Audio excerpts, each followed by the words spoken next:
Salam les frères, c'est Galipette et aujourd'hui je vais vous proposer un nouveau script. Donc ça va être un script de modération, un système de tige pour votre serveur 5M. Il est simple, il fonctionne très rapidement sur votre base. Il a des dépendances avec OX, donc OX Inventory, OX Lib et OX MySQL. Pour le retrouver c'est simple, vous vous rendez directement sur mon GitHub. Il est présent, donc github.com/galipette174/tige et vous l'aurez directement en point rare. Vous aurez un petit SQL à mettre. L'installation se fait rapidement. L'installation se fait rapidement et je vous montrer ça de suite. Donc c'est simple, vous rendez dans votre hébergeur. Donc en l'occurrence moi qui l'ai déjà installé, c'est ça. Donc vous retrouvez dans gestionnaire de fichiers, comme vous l'avez mis. Une fois que c'est fait ça, vous allez dans votre base SQL pour mettre le SQL, donc staff tige, où à ce moment-là vous pourrez voir qui a tige quand.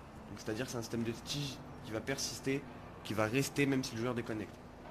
Donc une fois que c'est fait, que vous l'avez installé, vous pouvez vous retrouver dedans afin de configurer davantage les choses. Donc dans config.lua, vous pouvez configurer donc la ACE permission, le config de tige maximum, les zones de tige, configurer les différentes tâches à faire durant la tige, la bucket. Donc la bucket c'est ce qui va reset votre perso pour éviter qu'il meure. Vous avez un HUD à droite, donc ça vous pouvez configurer sa position. Et vous avez les logs aussi où vous pouvez envoyer directement qui tige qui. Voilà. Et on n'oublie pas dans le serveur.save, j'ai de le en sur. Donc ça donne ça en jeu directement, slash tige avec l'ID du joueur, vous mettez le nombre de tâches, donc par exemple 25, HRP, hop, il est TP.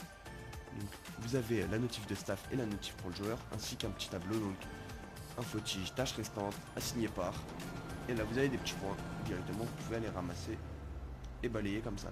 Les tiges elles prennent entre 10 et 15 secondes, c'est rapide mais ça va. Ça permet quand même de garder votre joueur en jeu malgré le fait qu'il soit sanctionné. Et une fois qu'il aura fini toutes ses tiges, hop, il se fait TP. Donc après vous pouvez le untige manuellement en untige 3. Et ça le remet dans une bucket. Voilà, c'est tout pour ce tuto les frères. Je vous laisse vous abonner pour de nouvelles vidéos. Je vous souhaite une agréable soirée.